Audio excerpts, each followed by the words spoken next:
All right, YouTube, it is that time. We have just now a week until Lost Origin releases.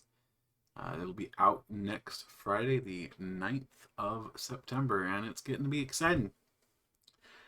Lost Origin does release. I'm excited for this set because I like some of the art in the set, and I think there are a few cards that are going to make some other things very interesting. We will be going over quite a few of those in this top 10 list. However, that said, I don't think Lost Origins is going to be quite as impactful as Brilliant Stars or Astral Radiance, or maybe, well, yeah, I think Pokemon Go is probably about on the same level, honestly, which is sad to say. Um, there are new archetypes in Lost Origin. They're going to be good. They might even be on the fringe of Tier 1 if they're piloted well and if they're built well. I'm just not super gung ho about any particular archetype in this set. I know that might come off a little weird for a few people. I know there are definitely some archetypes that are very exciting in this set, and several of them do make this top 10 list, or at least their shining Pokemon does. But we'll talk about those when we get to them. With that said, let's go ahead and start out, as always, with the highlights from the art from this set. So we will see some beautiful art. There's quite a bit of great art in this set. I'm just highlighting a few of the cards because otherwise we'd be here all day. But Mitsuhiro Arita and Shinji Kanda bring their A game as always, with his beautiful Eternatus VMAX artwork featuring Chairman Rose, and of course this absolutely stunning Giratina V. Just the incredible amount of detail in both of these. It's astounding. Both of these are extremely beautiful cards. Personally, my chase card is as Giratina here. But I would also love to pull this Eternatus. I think they're both just gorgeous cards.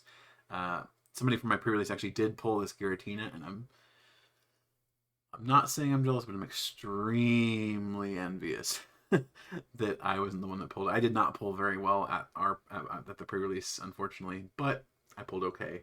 But nothing I wanted to chase, but something that's worth a little bit at least, I guess. I did pull a gold Pikachu VMAX from the trainer gallery, but again, not what I was hoping for. From the non-chase cards, if you will, we do have some cool artwork also from Shinji Kanda for this Ariados. Just that really cool line art style that they've got. Also, Shibuzo has this amazing Sableye art. I love how I don't know how to describe it, but like the crystals in the background, and even Sableye itself to a degree, kind of have this like muted, not splotchy, but like spotted effect on them. It just works really, really well in tandem with the swirls and the spirals of the lost aura that's all over the outside of the frame. It just looks really cool, and I think this artwork's pretty great. Something that is nice about the Lost Origin set that Astral Radiance and Brilliant Stars cannot boast is that this set does have a new Oddish. Unfortunately, there is no new Blossom, but there is a new Gloom and a new Vileplume. So we do get to enjoy a new Oddish in our ranks. It's always great to see a new Oddish. I know some of you are probably scratching your heads going, I don't understand why the Oddish matters. Well, if you look at my logo a little carefully, you'll see why Oddish is so important. It is an Oddish. Blossom is my favorite Pokemon. Obviously, Oddish is, in many ways, a big inspiration for the Justin Basil logo. So Oddish is, of course, always going to get a little spotlight when there's a new Oddish. I'm really hoping we get a Blossom soon. I'd love to see a Blossom X in the Scarlet and Violet series of sets when those start coming out. But I'd also like to just see a freaking Blossom. We haven't seen a Blossom since X and Y, and it's been way too long. Alright, with that said, we've seen our Oddish. Let's start getting to the honorable mentions for the Lost Origin set. These are cards that did not quite make the playability requirements compared to their competitors. They're very good still, but they didn't quite beat out their competition. So with that said, let's go ahead and start looking at each of these cards. Starting, of course, with Drapion V. So Drapion V has its Wild Style ability. This Pokemon's attacks cost colorless less for each of your opponent's Single Strike, Rapid Strike, and Fusion Strike Pokemon in play. And then Dynamic Tail for 190 damage. This attack also does 6 damage to one of your Pokemon. Don't apply weakness resistance for a bunch of Pokemon. Okay, so 190 damage is pretty decent. Dark type, also pretty good. Wild Style, insanity. So obviously you can get pathed for this, but if you're slamming this down, you're using it to nuke Mew, and Mew will not be pathing itself.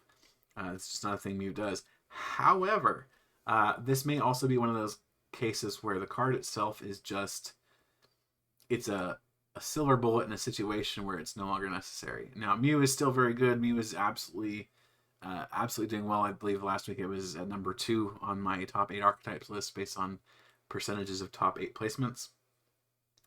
But running a card like this in a deck specifically for a single matchup is not something you see all that often, when there are often other ways to deal with it.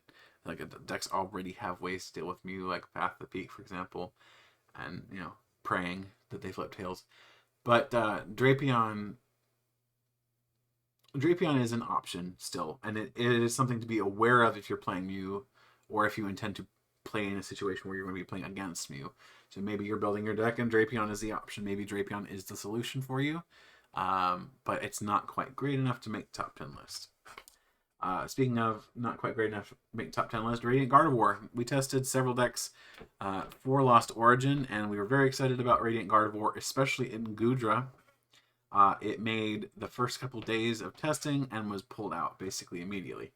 Unfortunately, Radiantgardevoir does have to compete with Radiant Greninja, and Radiant Greninja is genuinely just that good. Radiant Greninja is insanity in a card, and Radiantgardevoir is kind of limited. But before I keep going, ability, Loving Veil. All of your Pokemon take 20 less damage from attacks from your opponent's Pokemon V after applying weakness and resistance. So this is the whole reason you'd be running this card, right? To take the 20 less damage. And especially if you're playing Hisuian and Gujarat V, you want to take that less damage because you want to sponge all of the damage that your opponent does and just eat it and then heal it away. Really cool. Really good. In practice, that 20 damage doesn't feel like enough. There are other ways you're reducing damage or you're healing it off, and a good chunk of the time you'd rather just draw cards than try to take a couple extra less damage.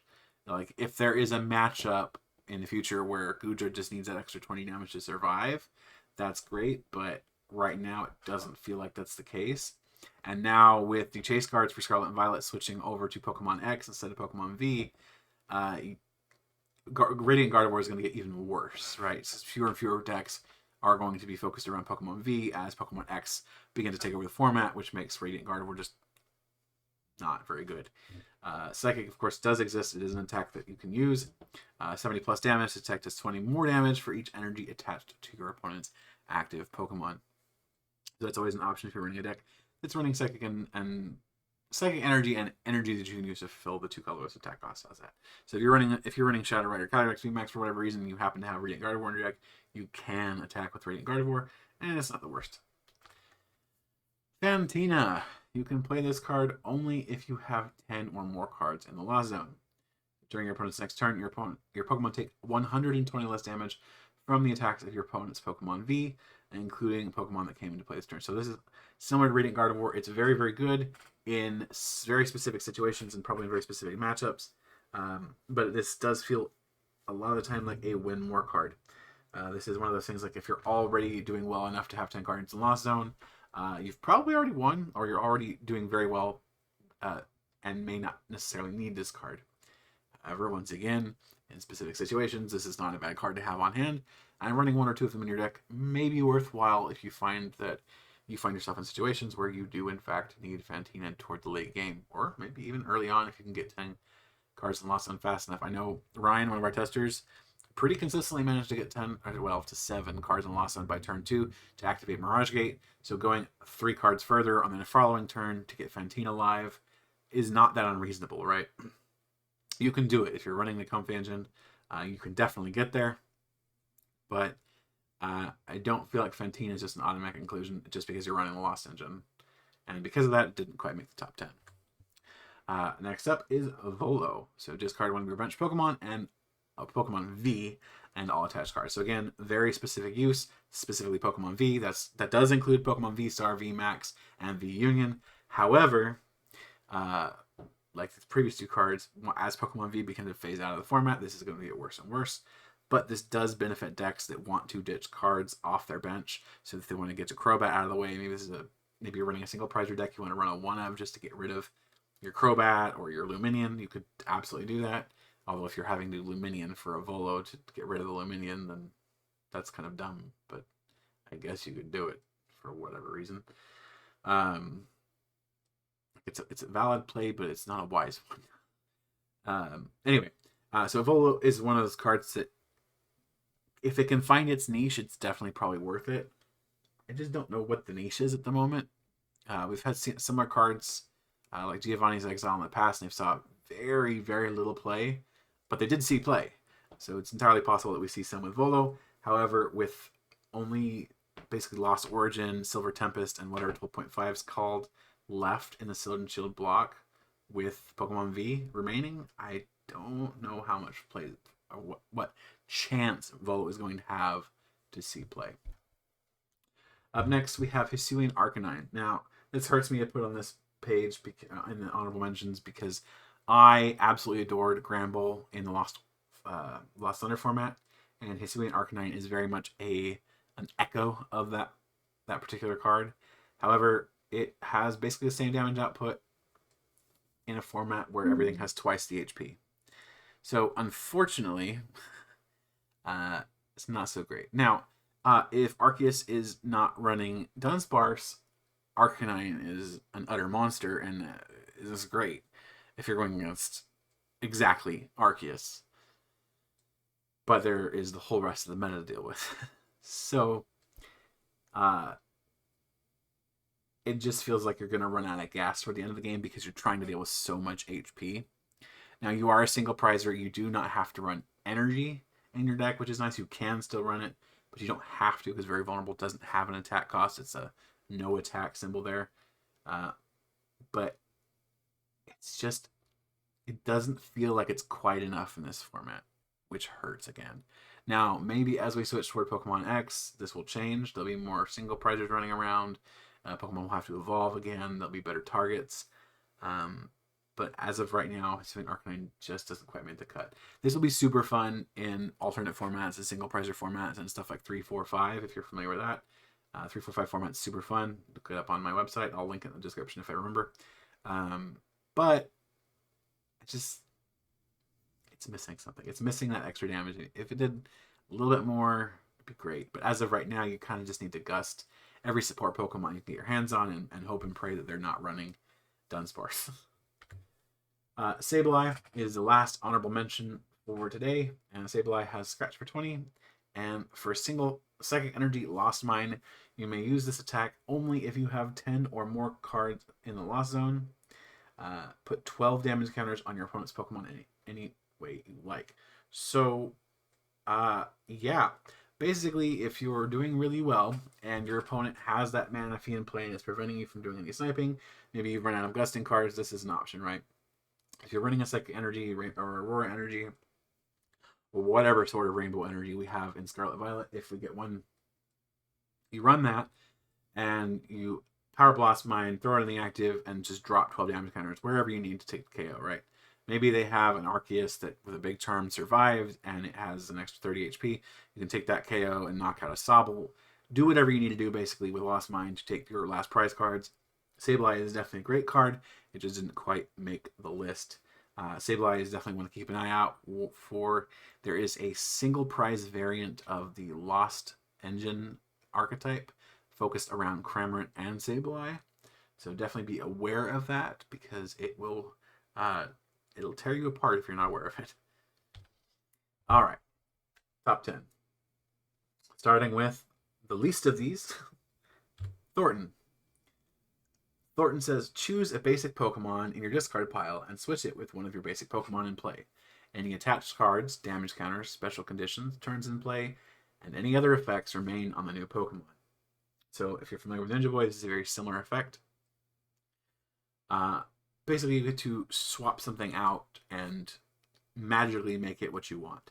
So if, let's say, for example, you are running Arc Intel and you have a Crobat on your bench, one of your Arceus is knocked out, you can find with Drizzile that Thornton, you grab the Thornton out of your deck, you play the Thornton, so you not only get that Crobat V out of play, you're also pulling a new Arceus V into play. So you're making it so that you have that Arceus V available to you. Now, what's even cooler, let's say you played that Crobat V the previous turn. Well, that Crobat V had already been in play for a full turn, which meant that it would have been able to evolve to a Crobat VMAX, right? Well, now that it's an Arceus V, it similarly would be able to evolve, this time, of course, to an Arceus VSTAR. So that turns in play does matter quite a lot and makes Thornton a very interesting card going forward. And it's not limited to Pokemon V, right? This can be for any basic Pokemon. So expect to see some shenanigans with Thornton. I expect to see something very, very interesting. Maybe even during this Lost Origin format. But certainly down the line, this is definitely a card to look out for and to be aware of, because there can be some extremely cool plays made with Thornton. Briefly mentioned it earlier, but we are going to talk about number 9, Crammer. Ability, Lost Provider. If you have 4 or more cards in the Lost Zone, ignore all energy costs in this Pokemon's attack. So Sneaky Spitball for water colorless, or if you have Lost Provider active, nothing. 110 damage. This attack's damage is not affected by weakness. So 110 damage for free, basically, because you're going to get 4 cards in the Lost Zone really easily. Probably even on turn 1. You can get there. Not that hard. Which means that you can get a free 110 damage in. That can be a KO against a Miltank. If it doesn't have a cape on it, that can be a KO against a Sobble or a Drizzile. That can be hitting into something that needs to be knocked out by whatever your main attacker is later on in the game. Or finishing something off that's already been damaged. Crammer is definitely your guy. And because it's a single price card, it also helps with the trade-on, or may at least help with the prize trade. Crammer is definitely a great card and a good inclusion if you are running the Lost engine. Continuing forward, Hisuian Gujarat VSTAR. The attack Rolling Iron for water, metal, and colorless. Does 200 damage during your opponent's next turn. This Pokemon takes 80 less damage from attacks after applying weakness and resistance. 80 less damage is a lot less damage. I know that doesn't sound like a lot, but it is a very lot. And when you combine that with something like Fantina, or with Radiantgardevoir, that really, really adds up. So Gujarat can sponge a ton of damage, and then heal it off with its V-Star power, Moisture Star.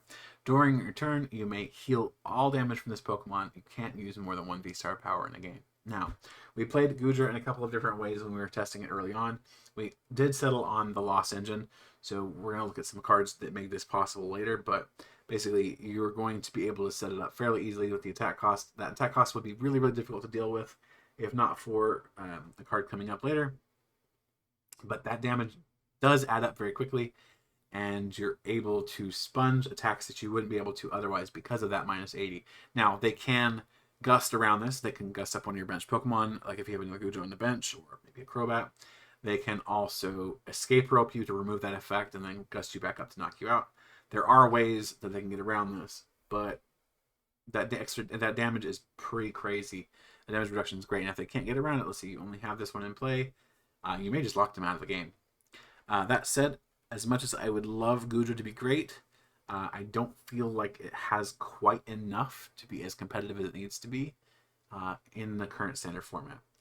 But it will definitely be a fun deck, and it's going to be one I play around with at local tournaments. In 7th place, Kyurem VMAX. So Kyurem VMAX is very similar to Magcargo GX, I believe also from Lost Thunder.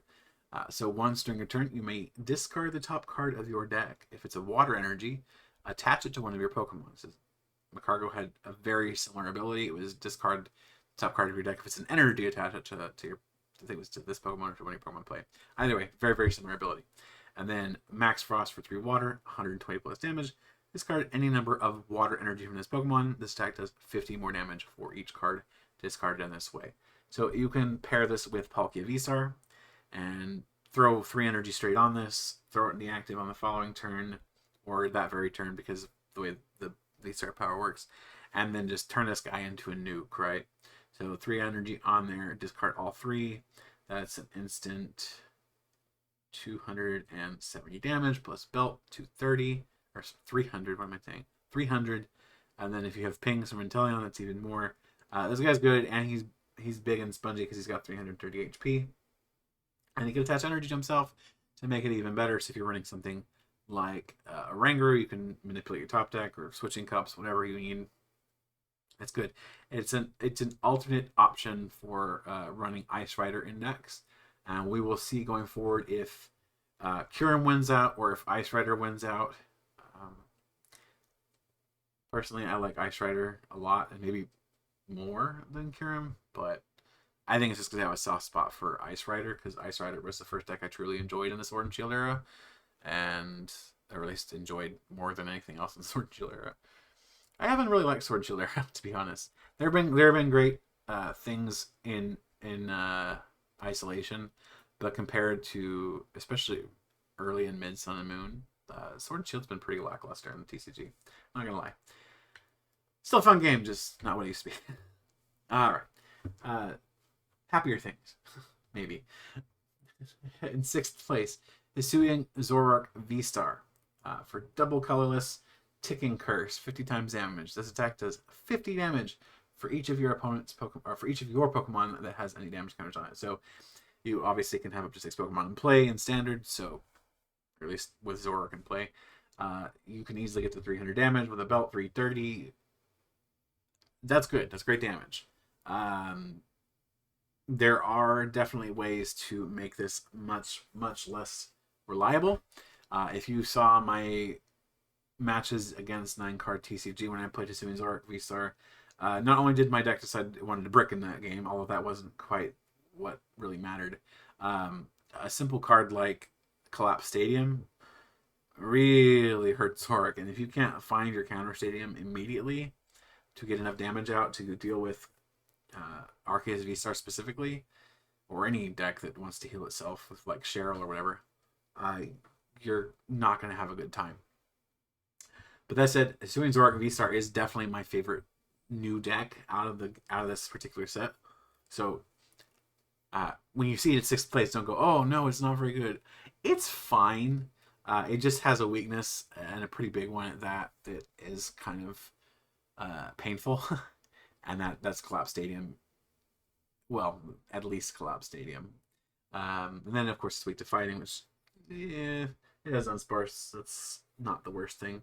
Our list that we were testing does not run Dunsparce just because fighting isn't very common in the format right now. But if fighting does become popular, obviously run Dunsparce. It does have a great V-Star power, though. Phantom Star says, during a turn, you may discard your hand and draw 7 cards. You can't use more than one V-Star power in a game, so this is just a research on a V-Star power, so you can throw your V-Star power down, Phantom Star, or draw, or use whatever cards you need from your hand, and then research on top of it, drawing 14 cards in a single turn. It's great for consistency. However, you can really nuke your resources that way, so super aggressive deck, but it does work. It has cards like Gapejaw Bog from Astral Radiance that puts damage counters on your Pokemon when you put them into play. Also has the benefit, if your opponent doesn't bump them, bump the stadium rather, of putting some damage counters on them to make them a little squishier. And then you also have a card that did not make this list or the honorable mentions, which is Damage Pump. Damage Pump allows you to move damage counters, a few damage counters from your Pokemon to your other Pokemon, so that you can spread that damage out.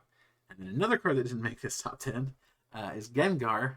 Gengar pulls itself from the discard pile and plops 3 damage counters on itself, which also means it's adding damage for Tick and Curse. And then, of course, you can move those damage counters around with Damage Pump to make it so that you're doing more damage, which is pretty great. Like I said, this is a pretty fun deck to play. How competitive it ends up being after our meta, after the international meta kind of shakes itself out, remains to be seen. But I feel like it's probably going to be floating around tier 2 or maybe upper ranks of tier 3 for a while. It's good, but maybe not quite enough. In 5th place, I think I just broke some hearts here. In 5th place is Giratina VSTAR. Yes, it's not number 1, and I know a lot of top 10, top 20, top whatever lists are going to probably place this at number 1 because it is a really cool card, because it's the mascot of the set, because it's the coolest new thing, and because Star Requiem is completely and totally bonkers. It's a good card. It is. And in a vacuum, it's freaking amazing. In a lost vacuum, even, it's amazing. Pardon the pun. It's not as fast as I feel like it needs to be super competitive in the format. It's probably going to be lower tier 1 or upper tier 2. It's definitely a good deck, but it's probably not quite where it wants to be for competing with other archetypes that are just so freaking fast. Come rotation, the Lost Engine does lose Scoop Up Net, so that could be a big concern for Giratina too. After rotation, which may be February, March time probably. Um, Currently, though, it does have it, so it's able to set itself up. But the Lost Engine does take, or can rather, take a turn or two to get going, which may be a problem if you're playing against something really fast like Palkia that doesn't care and just nukes everything in front of itself. But at the same time, you can also catch up fairly quickly with Star Requiem. The V-Star power there says you can use this attack only if you have 10 or more cards. Sorry, I'm going to read that again. You can use this attack only if you have 10 or more cards in the Lost Zone. Your opponent's active Pokemon is knocked out. It is just knocked out. It doesn't matter what it has on it. It doesn't matter how much HP it has. It doesn't matter that big charm stuck and they're laughing at you. Star Requiem says it's gone, which is just insanity. This is a hard counter in many ways to Gujarat. And when we first started testing for Lost Origin, Gujarat just couldn't deal with it. It would finally set itself up and then get hit with Star Requiem and be KO'd immediately. And when in our early builds of Gujarat, it couldn't keep the energy flowing fast enough to deal with that, which was a real problem. Now, obviously, the current version we have does deal with that, but it's crazy. And then its other attack, its main attack, the one it uses every turn, is Lost Impact 280. Put 2 energy attached to your Pokemon in the Lost Zone. So it doesn't have to be from Giratina specifically. It can be from any. And 280 is good damage. That's 310 with Choice Belt, which is just enough to knock out those pesky Mews. It's good. It's great. And like I said, it's probably be lower tier 1 or upper tier 2. I just feel like it's going to struggle up against some of the decks that are currently the best decks in format. And we'll see. We'll see. Maybe some people, really, really good players, will prove me wrong, and I kind of hope they will. Just because Giratina VSTAR is such a cool card, and it is interestingly designed. And I'd like to see the Lost Zone see some super good play. However, I will say I'm a little disappointed we didn't see any more Lost Zone in Incandescent Arcana, and I'm really worried we're not going to see any more of it in Paradigm Trigger. So if that is the case, that means that Lost Origin will be the only set with Lost anything in it, which, or at least in Sword Shield, which is kind of disappointing. But hopefully Paradigm Trigger says, oh yeah, that's right, the Lost Zone still does exist, let's put some more into it. But Giratina is number 5. Now you're thinking, okay, if Giratina is number 5, what the heck is 4, 3, 2, and 1? And the answer is, for the most part at least, stuff that makes Giratina work in the first place. Starting with Colorless Experiment. Look at the top 5 cards of your deck and put 3 of them into your hand. Put the other cards in the Lost Zone. Now, in Giratina, Colorless Experiment is amazing because you're running, well, most likely running the Lost Engine, and getting cards in the Lost Zone, especially for that V-Star power, is a very good thing, right? You're looking at 5 cards, so you're seeing 5 cards, you're choosing 3 of them, throwing the other 2 in the Lost Zone. It's perfect. It's exactly what Giratina wants. And decks that run the Lost Engine in general really, really want this. Hisuian Gujarat, our version, is playing the Lost Engine, so it does want Colorless Experiment. It wants to throw those cards in the Lost Zone, get them in there as fast as possible, so that it can just take those knockouts with all of its tools that it has to it, available to it. Now, that said, 5 cards is not great if you're any other deck. If you're not running the Lost Engine, Colorless Experiment is horrible. Don't bother. So the Lost Engine matters with itself. And that's why Colorless Experiment only hits at 4th place. Now, number 3 is Comfey.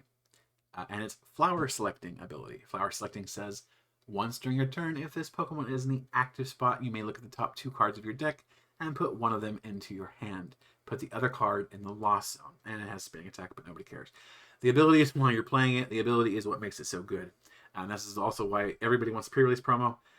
This card is fantastic. It is the heart of the Lost Engine. It is what pulls those cards from the top of your deck. You look at 2, throw 1 in the Lost Zone. It's a good draw engine. And with Scoop Up Net especially, it's an amazing draw engine. It is the heart and soul of that Lost Engine, and it is what makes everything tick. This card is absolutely going to see play, and if you're running a Lost Engine, you are running Comfy. You're probably running 4 Comfy in basically everything you're running it in. This card's amazing. I look forward to seeing it make some really, really cool things possible because of the Lost Zone and because of our card that sits at number 2, Mirage Gate.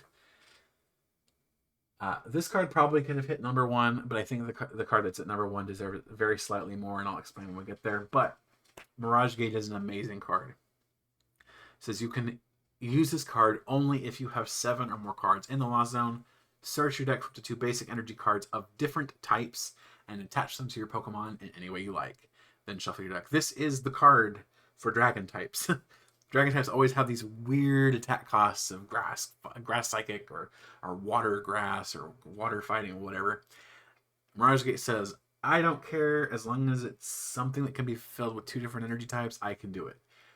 And it does. And when you pair it with the rest of the Lost Engine, with the Comfies and with the Crammers and the Colress's experiments, suddenly you have this amazing tool that not only can get you attaching those energies immediately, you also have access to a new power-up after something's been knocked out. So if your Giratina VSTAR gets KO'd, you have Mirage Gate in hand, you can immediately power another one up with Mirage Gate, kind of like Beast Ring in Days of Old, right?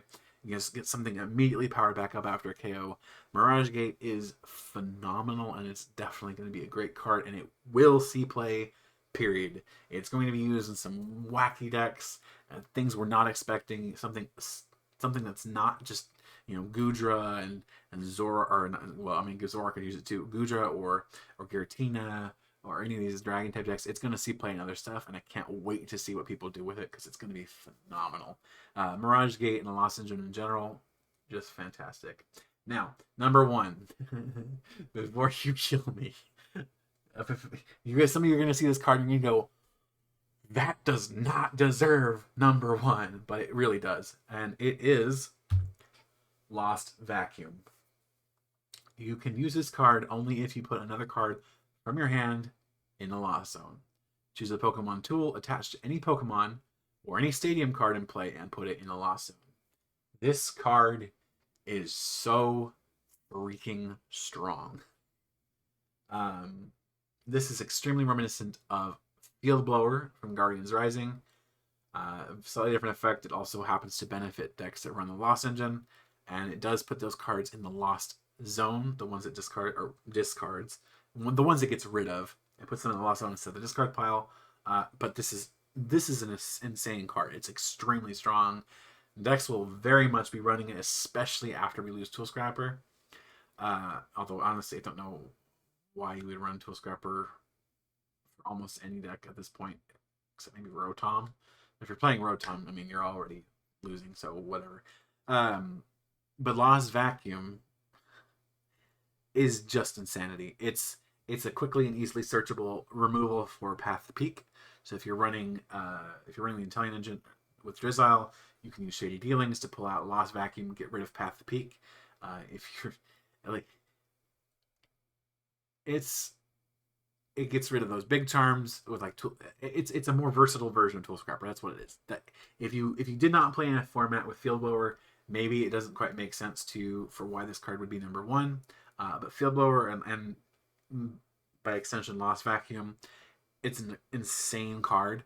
My biggest concern actually with Lost Vacuum is that, like Field Blower, stadium cards will see a slight decline in play. Field Blower was so omnipresent that the stadium wars were just violent, right? Stadiums were getting bumped by other stadiums, and they were getting blown out by Field Blower. And I think Lost Vacuum may do something similar, where you're either running a stadium because you desperately need it, or you just don't run stadium cards and only run something like Lost Vacuum to get rid of, you know, hostile stadium cards. This is my pick for number 1, and I'm sticking by it. I fought with myself actually long and hard over this. It's actually why this video is going up so late, is because I didn't quite know what really fit in the top 10 and in what order, and I think this is where I've settled. I definitely think Lost Vacuum does take that first spot. It's going to see play, and it's an amazing card. And on top of everything else, you can even Lost Zone your own stuff to add to get the rest of the Lost Engine going. So, you know, you blow maybe an air balloon attached from your Pokemon to throw it in the Lost Zone. there you go. You got another card in the Lost Zone. And to use Lost Zone, you have to put a card in the Lost Zone, so now you have 2, right? It's phenomenal. It really is. And I look forward to seeing it in play, and I look forward to grabbing, half a dozen play sets to throw in all of my different decks so that I can have, 1 or 2 in each one. Anyway, Lost Zone, Lost Vacuum. Glad to see the Lost Zone. Glad to see the Lost Zone back. Glad to see Lost Vacuum. Glad to see Lost Zones in general. I hope Lost Origins is going to be a great set. I really, really hope it is. The biggest thing I can whine about right now is how much I want Pokemon X back. Or, well, back. I guess it is back. I want Pokemon X already. All right, they revealed it at Worlds, Pokemon X, woohoo. Everybody's super excited to see Pokemon actually evolve properly again. And it is killing the excitement a little bit for the last few sets of the Sword and Shield era. But don't let that dissuade you. Lost Origin is going to be a lot of fun. There are definitely going to be some amazing decks coming out of it. Do be sure to catch the live stream later tonight if you are interested in that. Which should be Hisuian, or no, it is Giratina VSTAR versus the world tonight. It is Giratina going against current meta decks. So keep an eye out for that. And if you are watching this after it has gone live or later on, maybe go back and watch the VODs for that live stream. But again, thank you for watching. Do be sure to visit my website, justinbasel.com, and look at the highlights for Lost Origin and check out the full set list. With that said, thank you for watching. I'll see you in the next one.